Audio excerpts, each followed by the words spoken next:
So hello. Good morning. Hello and good morning, everyone. Bonjour à tu. Hyvää huomenta. Good morning. Good morning, everyone. Good morning to all of you. Sveiki.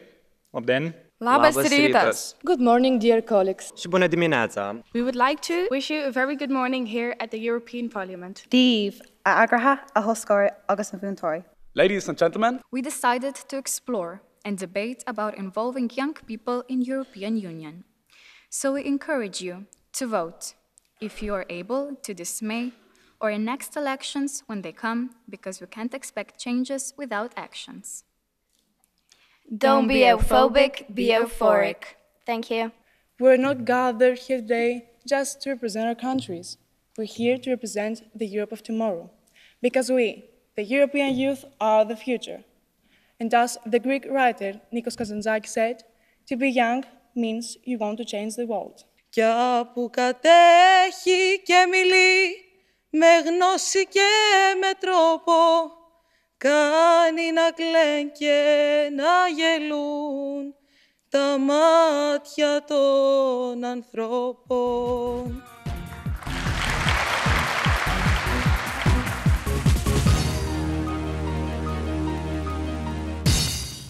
Guten Tag. Good morning. Good morning to all of you. It's always a pleasure for me to be able to be here and to participate in the Euroscola Days. I am Rainer Wieland. I have been a member here for quite some time already, from 1997. My name is Nikos Kazantzakis and I am from Greece. Turkey, the last years, put in danger a lot of commercial flights and commercial boats and the safety of Greece, because he sends F-16s, F-15s and a lot of boats to Greece just for Mr. Erdogan to say that the half Aegean and the half Cyprus is him and belongs to Turkey. What does the European Union for Greece and Cyprus in order to feel safe in their country and to live in their country? Also ich selber glaube, I think in my lifetime, possibly a Turkish accession to the EU is not really on the cards. And I don't really see how Turkey can live up to what we consider important. And I'm not only considering the sort of the hard criteria, the accession criteria, but there are other sort of softer criteria that would have to be taken into consideration.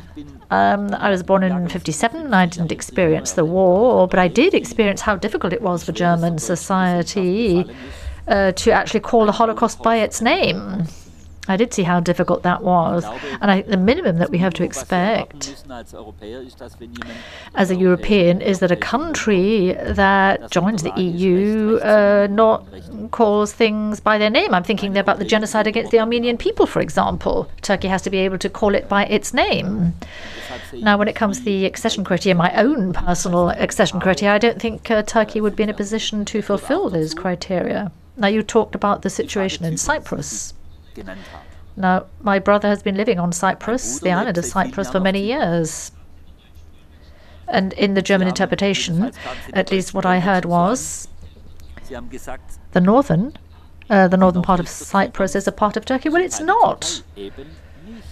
The EU insists that the occupation of the northern part of the island, it was a violation of international law, and that situation remains. It's a violation of international law, the occupation of the northern part of the island. And as long as that part of northern Cyprus is occupied by Turkey, there is no way, as I see it, that a country that's part of the EU be occupied in violation of international law. Cyprus is as divided as Germany was at one point in time. Famagusta is a ghost town. We need to talk about these issues. Now, the EU has no troops, but troops anyway, I don't think would be a response to the situation in Cyprus. It's not the answer. I think what we've got to do is convince, win over, use arguments. I have no other solution at hand. Bonjour. Good morning. The situation is difficult when it comes to immigration, illegal migration into Mayotte. Migrants who cross the sea. They're not afraid of drowning, not afraid of dying. They live in miserable conditions. And I was wondering what the EU can do to deal with the issue of migration, whilst at the same time abiding by human rights and respecting human dignity. Thank you. Sie sprechen einen sehr schwierigen Fragenkreis an. I think you've touched on a very difficult sort of thematic area. And I think the EU certainly has come under pressure.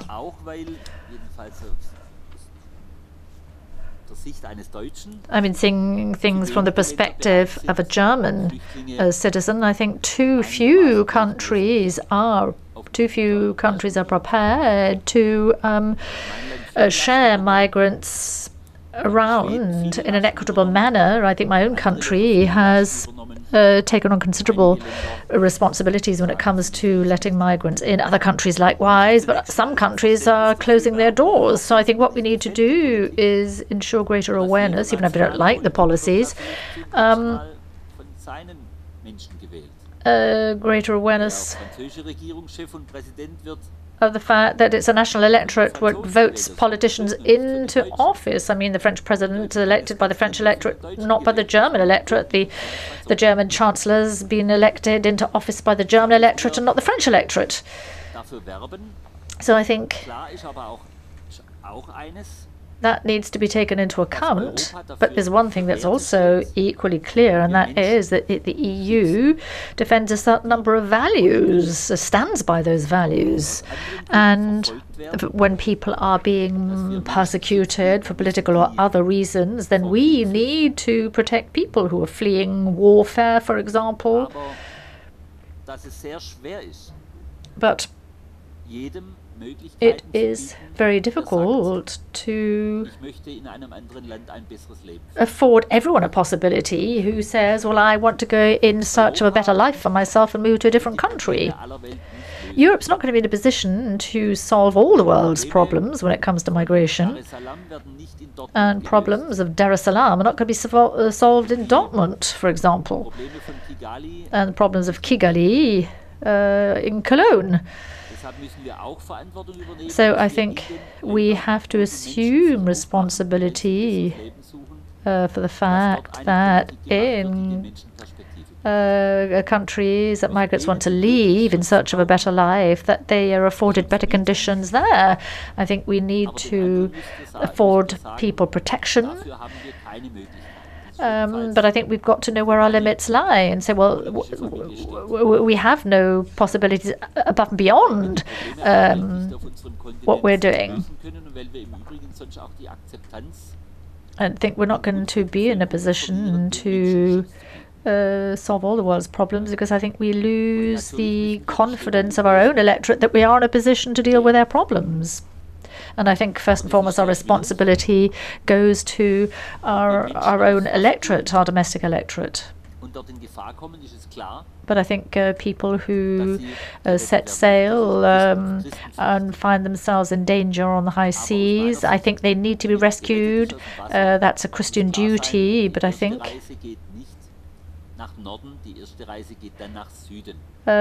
people should understand that they shouldn't set their sights on the north when they set sail. I think we've got to tackle the causes why people are leaving their homes and ensure that they're offered a better livelihood where they live in terms of development policy. I mean, I don't hold it against the individuals themselves, but people who leave in order to go in search of a better life, then I think we need to say to them, well, you're actually needed in your country of origin. You have got to make a contribution to the economic development of that country and therefore ensure that the prospects will improve in the future. I'm Akvila and represent Lithuania. I would like to ask how you would evaluate the situation of gender equality in the European Union and what you would recommend to do more or start doing in order to achieve absolute gender equality. And is this even possible, the thing as absolute gender equality? Thank you. Also ich weiß, dass es um Well, das Wort Gleichstellung equality. geht, aber offenkundig We're not all the same. Men are the same as women, and amongst men, not everyone's the same, and amongst women, not everyone's the same. I think we're talking about equality of opportunity. That's what's important, and I think indeed we need to be doing more in that area, equality of opportunity. But it's not something that can be posted on high. That's my own personal opinion. I met with a young woman yesterday who finds it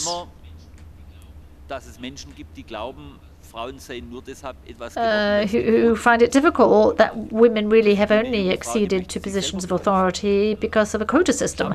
Some women want to be able to promote on the basis of their own merit. So, I mean, these are disputed issues. I think too many people have absolutist ideas.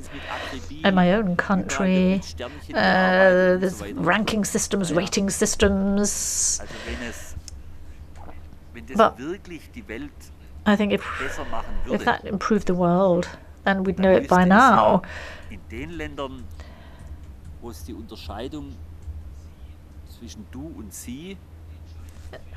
There are countries where there are polite forms of address, familiar forms of address, male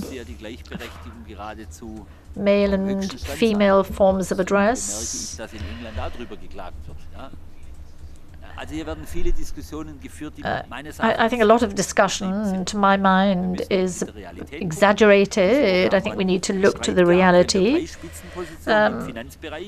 There was a discussion as to why 3 men have been appointed to positions responsible to the world of finance. I would have preferred to have seen women in positions of authority, but lower down, women aren't being promoted.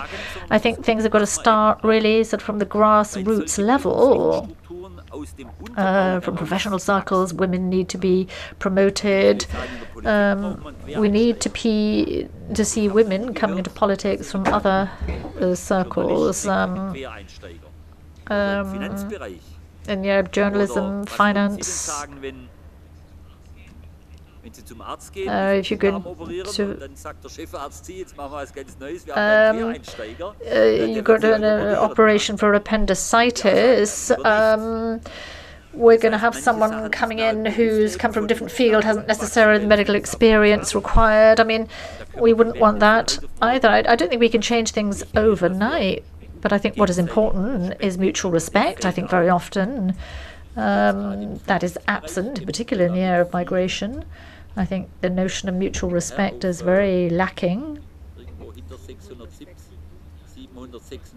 The person who put a question from the 756, seat 756, lots of people coming to Europe want to be treated with dignity, and a lot of people arriving don't necessarily realize the importance of equality or treat women as equals. So it's a difficult issue.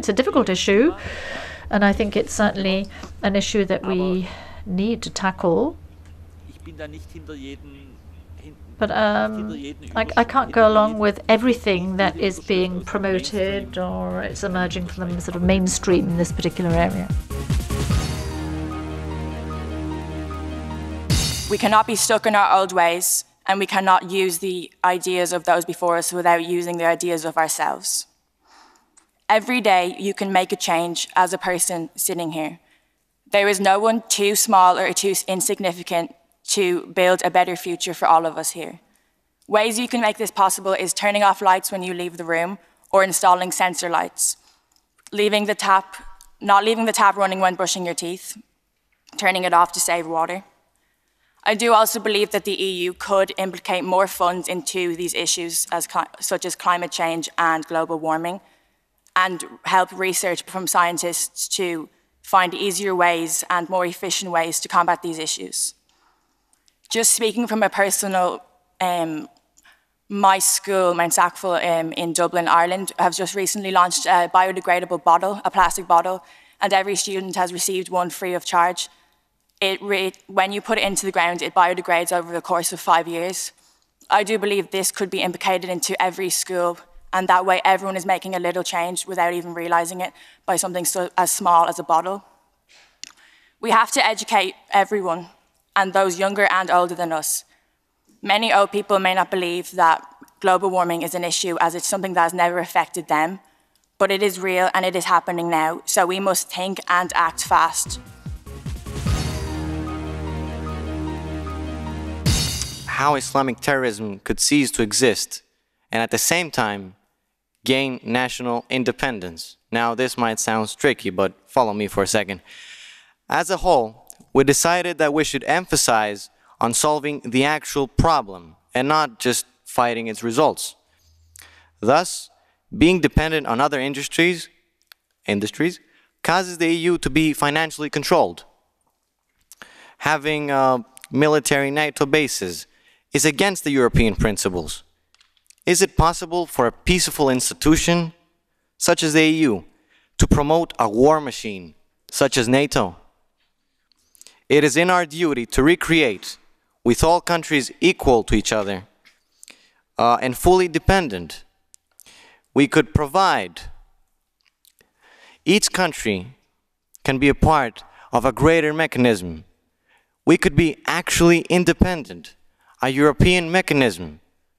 We could create our own product as to war or defense against terrorism.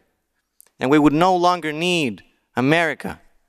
We could search for other industries with better terms and not be some sort of modern slaves to some president's mad decisions. We should realize that if one country decides, just to take a break from it all, the whole European infrastructure will collide, for sure. If we realize that, we can actually contribute and make armed forces of our own. We should make use of social media because we are also accustomed to it these days. And by that, I am referring to international campaigns and movements, because we have so many examples these days where social media has been a platform where teenagers and the youth could put forward their ideas and therefore create a movement.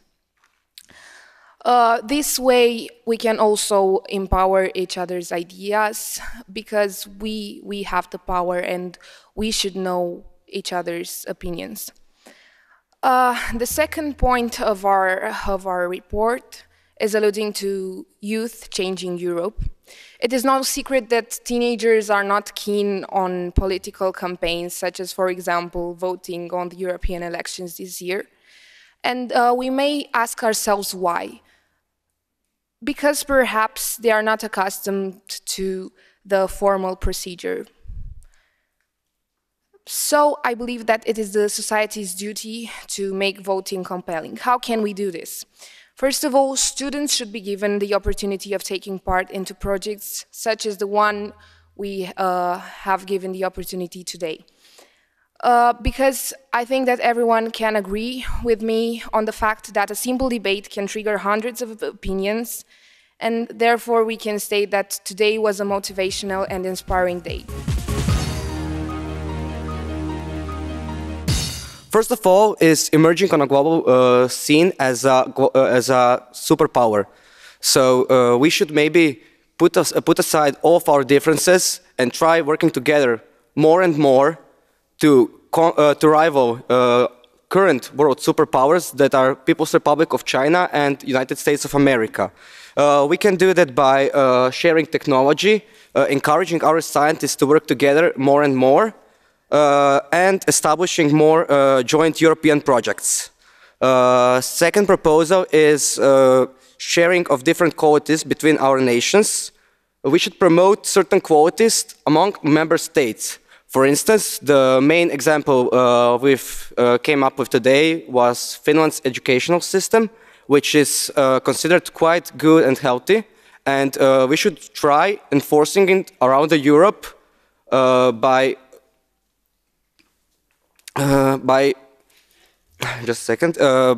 showcasing its benefits to other member states. The third proposal we have is holding a referendum across Europe for putting education under joint sovereignty of European Union. It would help educate about issues such as global warming and EU politics that we discussed earlier today. And we should consider then implementing European institutions regarding education with fair representation.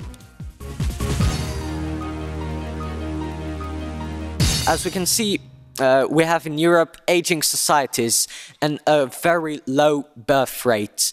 And for example, Germany, which took millions of immigrants, still have a population which is decreasing. And the third point we get with is that we need to have a mandatory tax reduction for companies who take migrants, because if migrants work in companies, they are involved in the country's economy and in the country's wealth, and this activity gets that the image of the migrants will get better, because people will understand that migrants are helping their own country and they're helping the country to develop itself. And also we talked about school, so education, and that people should let migrants get into almost all schools and have quotas, so that it would permit migrants to enjoy a normal education, and as much as no prejudice. Yes, no prejudice between migrants and non-migrants, that we would have equal education and that they could have a better future, which is an investment for countries and economy. Thank you. The first one is the inclusion of a mandatory internship or training program as a part of public education in order to increase practical experience for young people before entering the job market. The second one would be promote a wider field of job opportunities and popularize underemployed fields, including many branches of manual labor that are decreasingly popular.